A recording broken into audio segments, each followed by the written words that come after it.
બનાવ સામે આવ્યો। બે પોલીસ કર્મીઓ સહિત યુવક યુવતીએ મળી 64 વર્ષના વૃદ્ધને હની ટ્રેપમાં ફસાવ્યા। વૃદ્ધ પાસેથી 1.20 કરોડ રૂપિયાની ઠગાઈ કરાઈ। સોશિયલ મીડિયાના માધ્યમથી જામનગરની એક 27 વર્ષીય યુવતીએ વૃદ્ધને પ્રેમની જાળમાં ફસાવ્યો। દ્વારકા દર્શન કરી સંબંધની શરૂઆત કરવાનું કહી અને યુવતી વૃદ્ધને મળે છે। દ્વારકા તરફ પ્રયાણ કરતા ઓખા મઢી ટોલ પાસે બે પોલીસ કર્મીઓ તેમને રોકીને તપાસ કરે છે।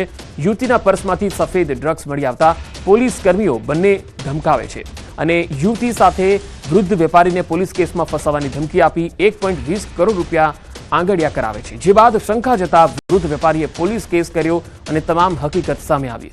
વર્દીને શર્મસાર કરનારા બંને પોલીસ કર્મીઓ જામનગર હેડક્વાર્ટરમાં ફરજ બજાવતા હતા। હાલ દ્વારકા પોલીસે યુવતી સહિત એક યુવકની ધરપકડ કરી ફરાર બંને પોલીસ કર્મીઓને શોધવા ચક્રો ગતિમાન કર્યા છે। તપાસ દરમિયાન એવું જાણવામાં મળેલ છે કે આ 4 જણાની જે ટોળકી છે એમણે ટૂંક સમય પહેલા જ એક અન્ય જગ્યાએ પણ આ ટાઈપનો ગુનો આચર્યો છે, જેનું ફરિયાદ હજુ દાખલ થઈ નથી। તો એના અનુસંધાને એમની ઝડપી તપાસ કરવા દરમિયાન તેમના ઘરમાંથી કુલ ટોટલ 6 લાખ રૂપિયાનો જે મુદ્દામાલ છે એ કબજા કરવામાં આવ્યો છે।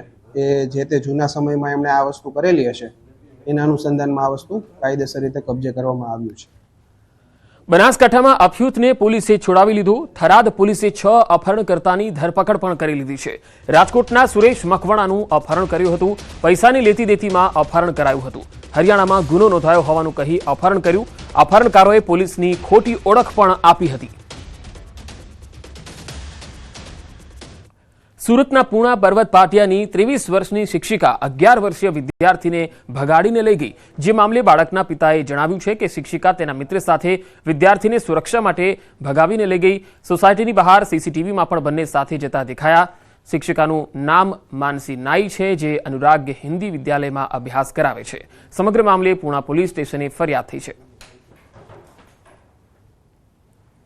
मेरा मैं उसके घर पे गया तो उसका घर का भी फ़ोन नहीं उठाया। घर के बाद फ़ोन उसने स्विच ऑफ कर दिया। हमने बच्चे को ढूंढने लगा, अभी हमको दिखाई नहीं दिया था हम बच्चा मेरा। फिर बच्चा हमने कहीं कैमरे चेक किए तो वहाँ पे सामान खरीदारी करते हुए वो मैडम और मेरा बच्चा दोनों साथ में दिखाई दिए। સુરત પોલીસે બે ઠગબાજોને ઝડપ્યા છે। સોનું આપવાના બહાને 87 લાખની ઠગાઈ આચરી હતી। ખોટી આંગડિયા પેઢી બનાવી અને ઠગાઈ આચરવામાં આવી। ફરિયાદને પેઢીમાં 87 લાખ જમા કરાવ્યા હતા અને ઠગબાજો 87 લાખ લઈને ફરાર થયા। વરાછા પોલીસે 5 લાખ જપ્ત કર્યા છે।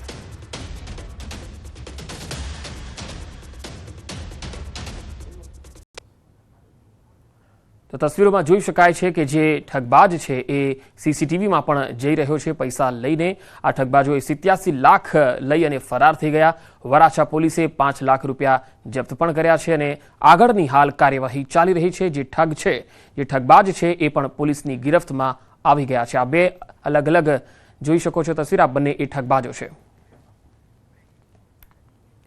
અમદાવાદમાં અસામાજિક તત્વો ફરીથી બેફામ થઈ ગયા છે। ગોમતીપુરમાં વેપારીની લારી પર હુમલો કરવામાં આવ્યો। તલવારથી હુમલો કરી તોડફોડ કરી। ઓછીના રૂપિયા ના આપતા હુમલો કર્યો। જ્યુસની લારીમાં તોડફોડ કરી અને લૂંટ ચલાવી। આ તસવીરો અમદાવાદના ગોમતીપુર વિસ્તારની છે। આ લગભગ રખિયાલમાં પણ પાછલા દિવસોમાં આપણે એવો બનાવ જોયો છે કે જ્યાં અસામાજિક તત્વો બેફામ થયા હોય અને હવે ગોમતીપુરમાં આવો બનાવ સામે આવ્યો છે। અહીંયા અસામાજિક તત્વો એટલા બેફામ છે કે ના તો એમને કાયદાનો ડર છે, ના પોલીસની કાર્યવાહીનો ડર છે।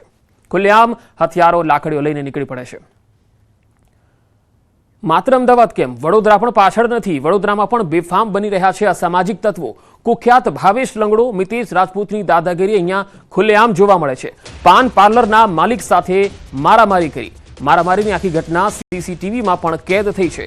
સાગરીતો સાથે મળી અને મારામારી કરી હતી। ભાવેશ લંગડો આંકડોનો ધંધો કરે છે। તો સીસીટીવીમાં તમે દ્રશ્યોમાં જોઈ શકો છો કે કઈ રીતે મારામારીનો આખો આ બનાવ બન્યો।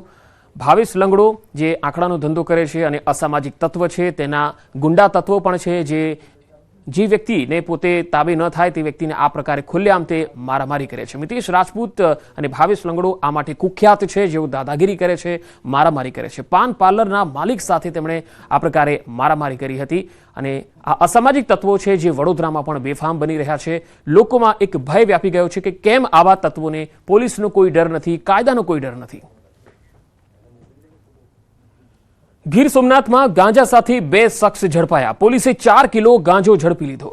બંને રિક્ષા ચાલકો ઓડિશાથી ગાંજો લઈને આવ્યા હતા. પોલીસે 38,000 કિલોનો ગાંજો પકડી પાડ્યો છે.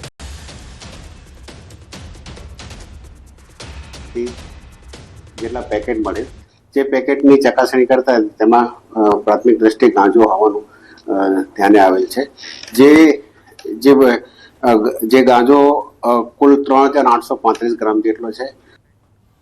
સાપુતારાના તળેટી વિસ્તાર માલેગાંવમાં જમીન બાબતે લોકોનો ઉગ્ર આક્રોશ જોવા મળ્યો. અહીં આવેલા એકલવ્ય મોડલ સ્કૂલ દ્વારા પ્રોટેક્શન વોલના બાંધકામનો વિરોધ કરાયો. ધાર્મિક પ્રસંગો ઉજવાતા હોય તે જગ્યાએ બાંધકામ ન કરવા લોકોએ માંગણી કરી. આ ગામ તળની જમીન પર અનેક ધાર્મિક પ્રસંગો ઉજવાય છે.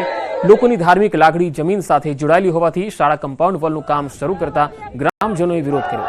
ગામની જમીન પર બાંધકામ રોકવા માટે ગ્રામજનો આંદોલનના મૂળમાં જોવા મળ્યા.